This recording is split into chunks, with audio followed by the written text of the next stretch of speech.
Good morning. I'm Dr. Glen Solomon. I'm the chairman of internal medicine at Wright State University, and it's my pleasure to welcome you for your day of interviewing. First thing I'd like to talk about is the interview process in general.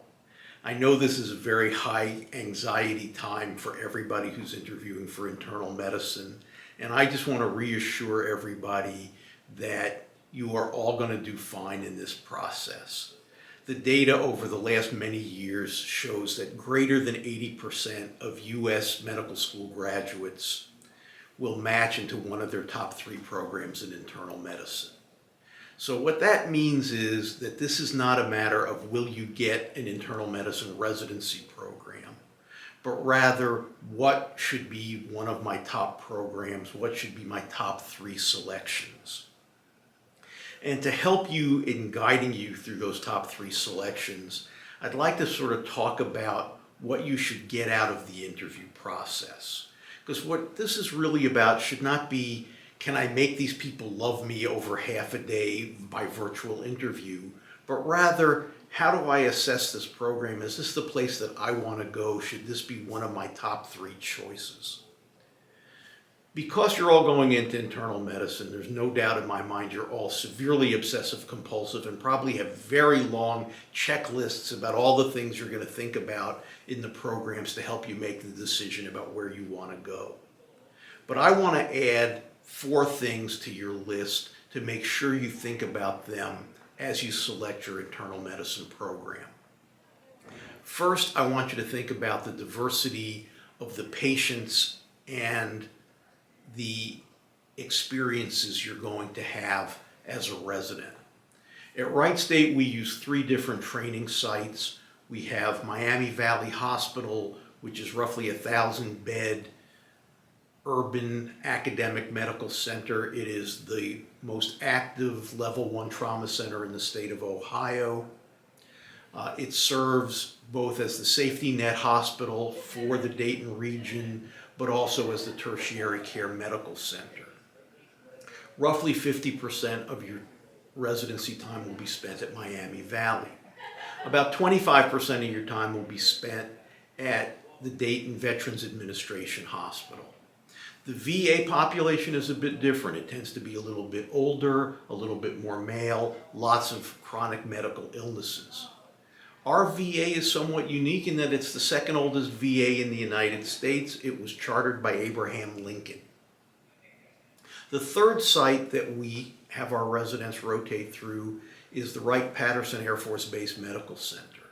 Our program is unique that it is the only program in the United States in internal medicine where civilian residents actually rotate in an active duty military base.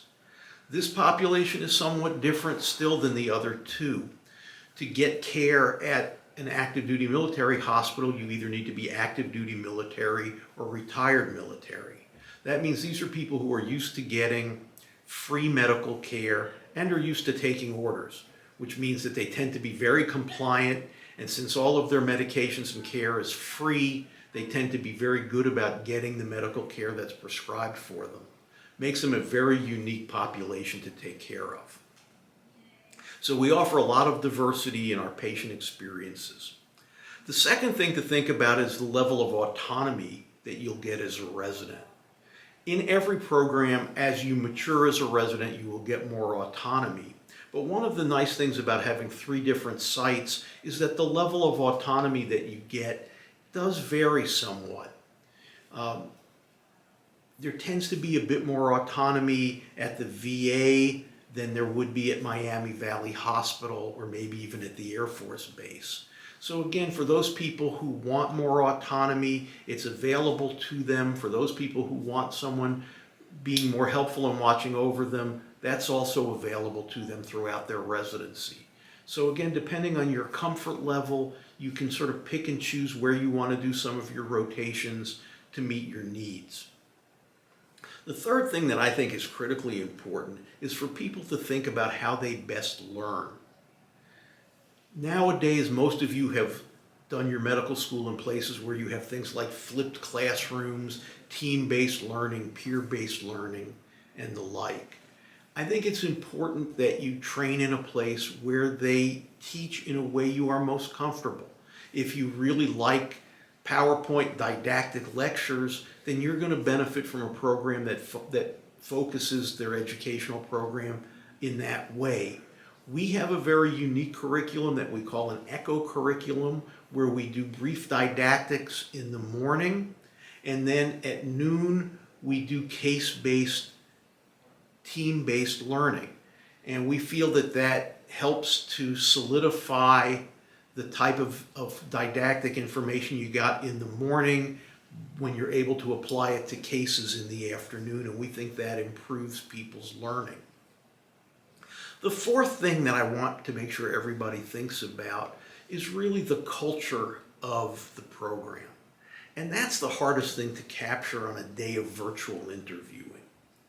But I really encourage you to talk to the residents, get a feel for how they interact with one another, how they feel about the program, how they feel about the people that they work with, about their environment, about the way they live, and see if it becomes a good fit for you. Because culture really is critical when you're going to spend 3 or more years in a residency program.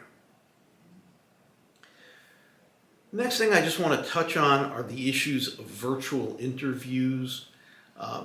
For most of you, now that we're 2 years into the pandemic, you're sort of used to working on virtual meetings, virtual interviews, and living through the computer screen. For some of us of a different era, we find this a bit challenging.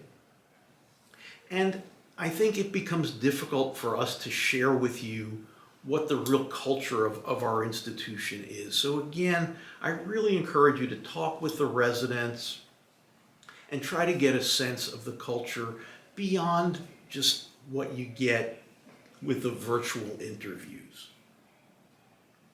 A couple of things I just want you to take note of about our program that I think are really unique and are things that may come up through the rest of your interview day. First, we do have the 3 unique hospital experiences.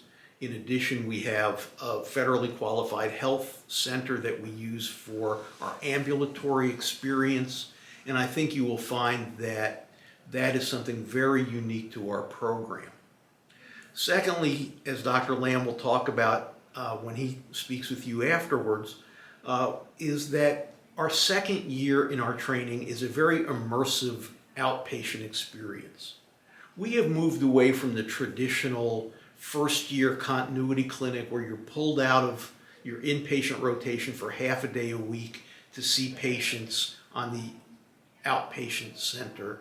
And what we do is we have an ambulatory block in your first year, but your second year is really an immersive outpatient experience, so you really can learn the skills of outpatient medicine by spending time in the outpatient medicine center.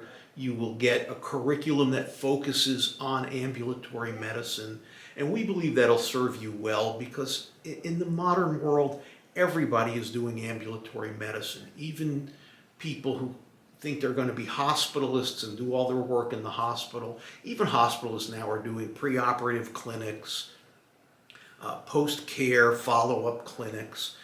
So everybody really needs to have their hands in ambulatory medicine and learn the skills of ambulatory medicine. Third thing I just want to talk about is that there is no overnight call in our program. The longest shift in any of our rotations is 14 hours, so there is not a day when you will not have adequate time for a personal life, for a good night's sleep. There is simply no overnight call in our program. We have a night float system. Now, when I say that, I also want to make the point that residents will oftentimes talk about being on call, post-call, pre-call. And I want you to understand that that generally means they're here till 6:30 at night waiting for the night shift to come in. So when you see someone who says they're post-call and they seem to be wide awake and happy, it's not because we give them drugs, it's because they still had a good 8 hours of sleep the night before if they wanted it. The last thing I want to touch on before I turn things over is that this is a program that has been remarkably successful in what our residents are able to accomplish. Our board pass rate on a rolling level over the last 2 or 3 years is somewhere around 98%. Our in-training exam scores from our residents are up in the top quarter of scores in the country. We have had very successful matches of both our civilian and military residents. The ACGME gave us commendations on our curriculum, and there were no citations at their last visit. On the research side, our residents have won national awards from the American College of Physicians, both on the national meetings and at chapter meetings, both military and civilian, as well as having won awards from major specialty societies in cardiology and gastroenterology and rheumatology. So our residents are remarkably successful, and they have really created what we think is a terrific culture for our residency program. And I hope that as you get a chance to spend time with us today, you will get that sense of how great this place really is. Thanks.